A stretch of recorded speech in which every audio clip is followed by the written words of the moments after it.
Welcome to Let's Talk Brock. Okay, welcome to this episode of the Let's Talk Brock podcast. Today we are joined by Karlyn, a recent graduate of the Bachelor of Arts in Film Studies program.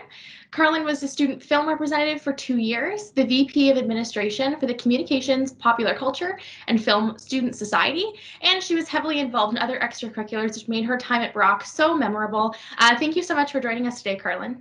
Thank you so much for having me. Yeah, of course. I'm so excited to get to talk to you today. So just to jump into things, if you could take yourself back to the time that you were deciding between post-secondary institutions, what made you choose Brock, and specifically, what made you decide on the Bachelor of Arts in Film Studies program? So when I was in high school, I was really conflicted because I didn't really find that I was leaning towards any type of I was like, I don't really want to do science. I don't really want to do this. So I was kind of not sure. And then I took a class and my teacher for that class went to Brock, and he knew a girl who went to Brock at the same time, and she took a film program. And so I ended up asking about that, and I ended up getting in contact with this woman, and we talked about the film program at Brock and why she liked it and what it did for her. So I ended up applying to Brock. Brock was one of the only schools I applied to, and film was one of the only programs I applied to, just because I was so excited to try and get into that. And when I did, I was just ecstatic, and I don't regret my choice. So You never looked back. Me neither. While you were in the program, I'd be interested to hear if you had any favorite courses that you'd suggest future students take. Yeah, definitely. One of my favorite courses I remember was Anthony Kinnick's documentary class. It really got me into documentary as a whole. And then going further in that, Christy Milliken's Eco Cinema and documentary class really got me into more environmental documentaries, which was really fun. But then also some of the other ones Peter Lester's Canadian cinema class was really fun because, as a film student, or even just as a Canadian in general, you don't tend to really watch a lot of Canadian content. So his class was really helpful in getting to see a lot more Canadian films. And then Sarah Matheson's television studies class was always just really exciting because being in a film course can be kind of draining. Sometimes you watch so many films. So television was kind of a nice little break. Very cool. It's interesting. I'm in concurrent education, so those classes are very outside of what I take on a day-to-day basis. That sounds like such a cool experience. It's really fun. Yeah, definitely. Whenever I would talk to people about my program, I would be like, I can't complain. It's really so much fun. Yeah, so cool. While you were in the program, are there any experiential learning opportunities that you personally took advantage of, or you knew people in the program that did? Yeah, so I know that in your fourth year, you can take advantage of this thing called I'm not sure what it's called now that I'm thinking about it, but it's basically just this thing you can do where you can, they will place you in a co-op, and you are able to do some volunteer work with some companies around Niagara and St. Catharines area. I know for the film part of it, some students did end up having to go a little bit further outside of Niagara just because there isn't a ton of film opportunities within Niagara as much. So probably Hamilton and Toronto was kind of the main areas. I personally didn't take advantage of this because this was before COVID when I had to choose and I didn't have a car.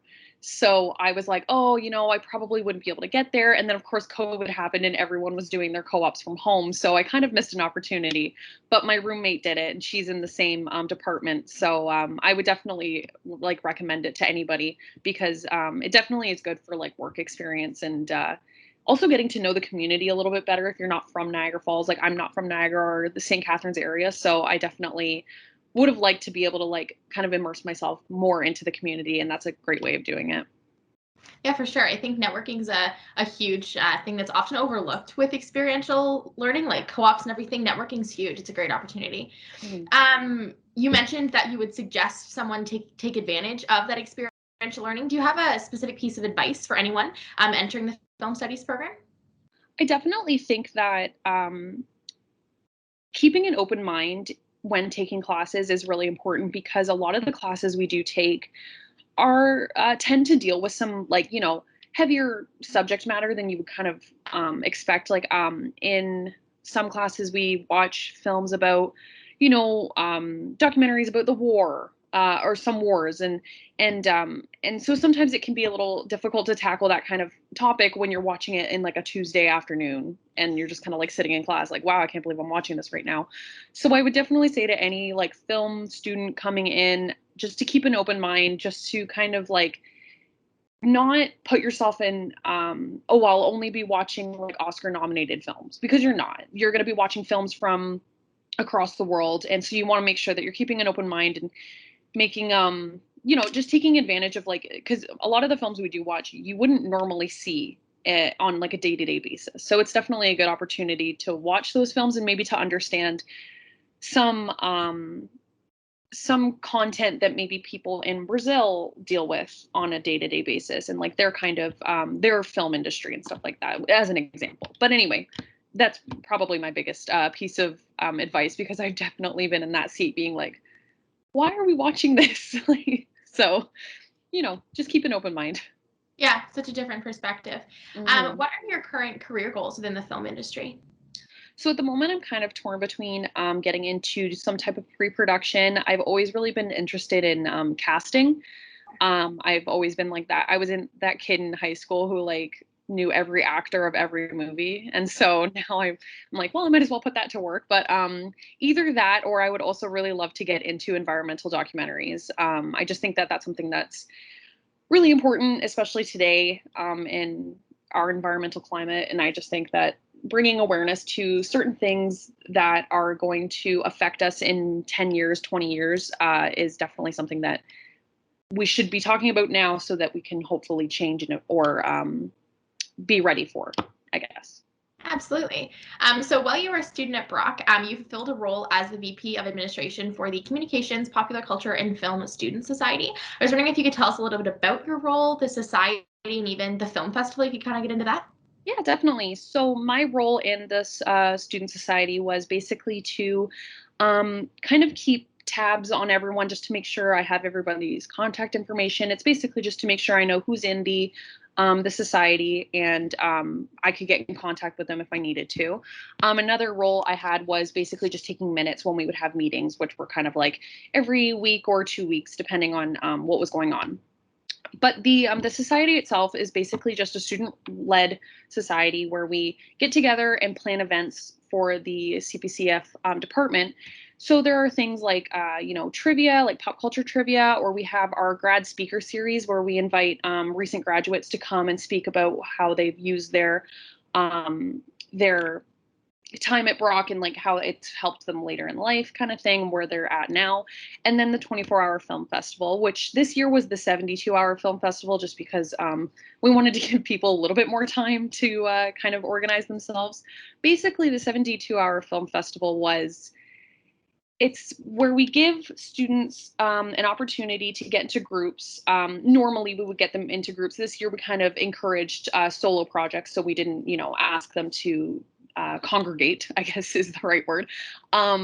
So basically, we give them a topic and say, hey, make a film about this topic. You have 72 hours to do it. We'll present it all on this day. And then everybody who wants to participate can participate. They have 72 hours to make this film, and we present them on the day. And then whoever has the best, we have like judges made up of profs from the department and TAs and stuff like that.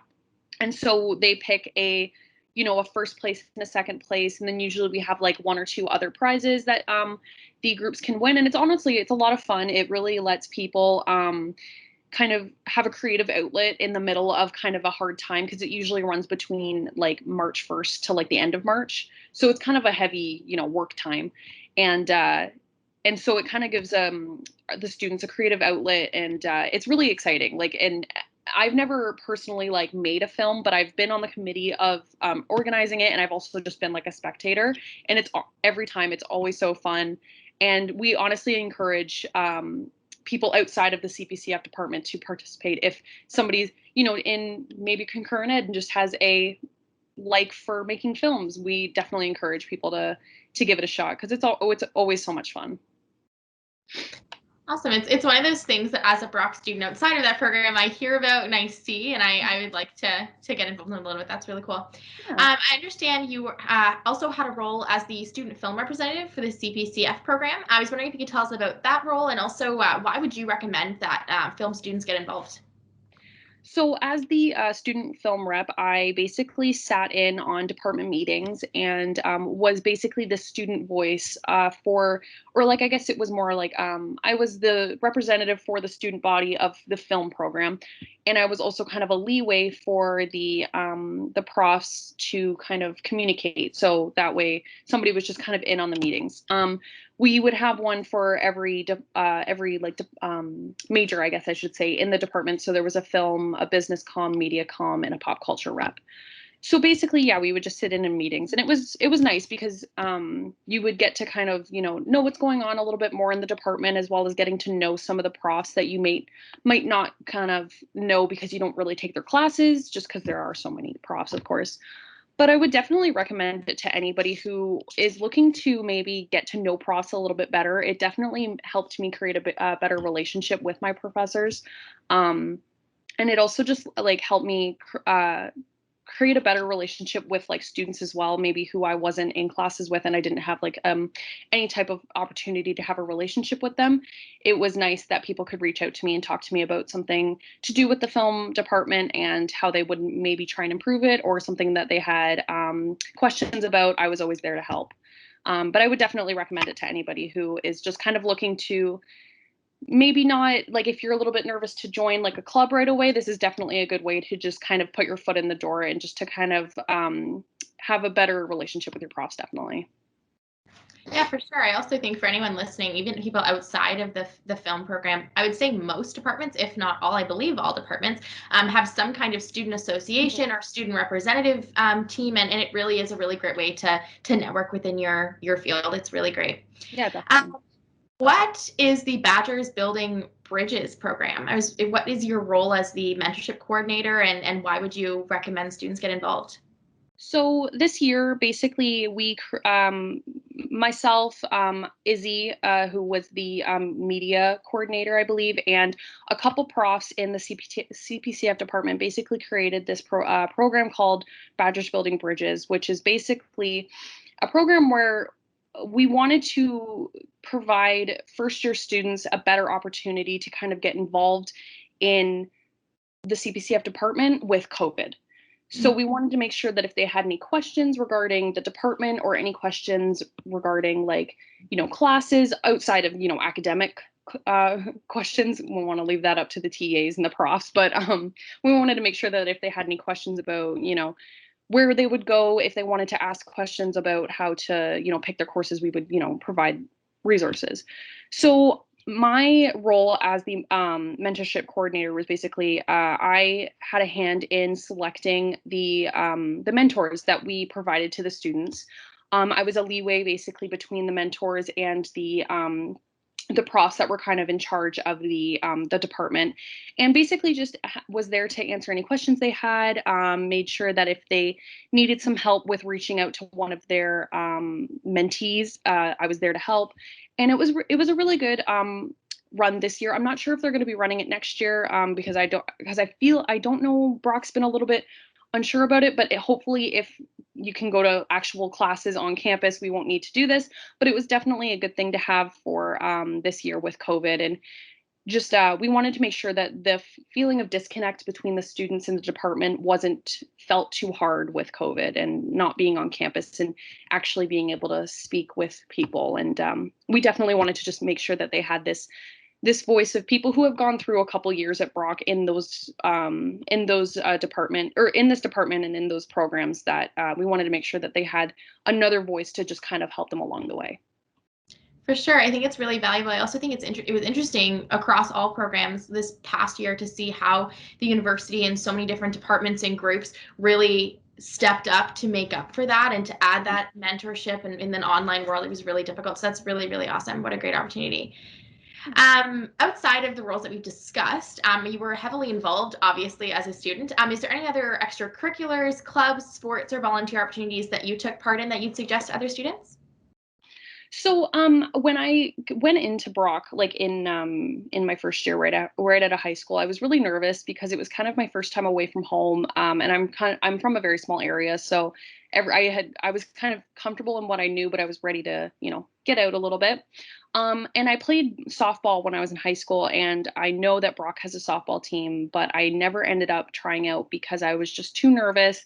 And I just wanted to, I was like, I have to focus on school. I want to make sure I know what's going on.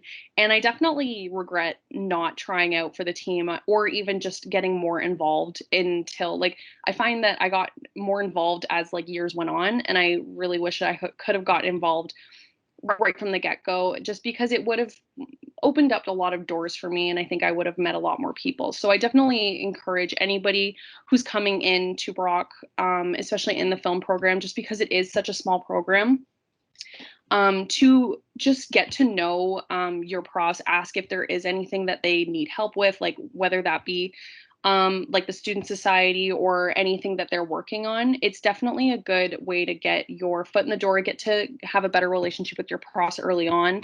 But also, if you want to join clubs and you want to join sports and you're just a little bit too nervous, like we're all on the same page, and everyone's just a little bit, unsure in first year. And I definitely think that if I just kind of put my foot in the door a little bit more when I was in first year, I would have had like a very different experience, and I would have enjoyed it like as more than I already did. I mean, I still enjoyed my time at Brock, but I definitely think that if I joined maybe one or two more clubs and tried out for the softball team, at least, I probably would have had a lot more fun. But I definitely encourage it to anybody coming into Brock. Like they have so many opportunities. Anything that you would want to be interested in, they have. So definitely encourage people to do it.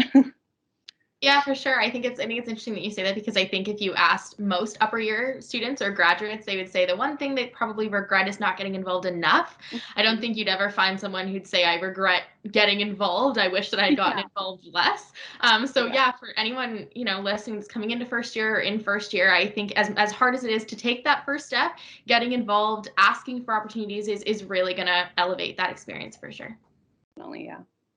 Well, thank you, Karlyn, so much for joining us today and sharing your Brock experience with us. We appreciate you taking the time. Thank you so much for having me. I'm glad to do this. I wanted to make sure I could do at least one thing as a Brock graduate. So, well, thank you. It was really lovely to meet with you today. Thanks so much. Nice to meet you as well. Thanks for joining us. If you have any questions, you can contact us by email at futurestudent@brocku.ca.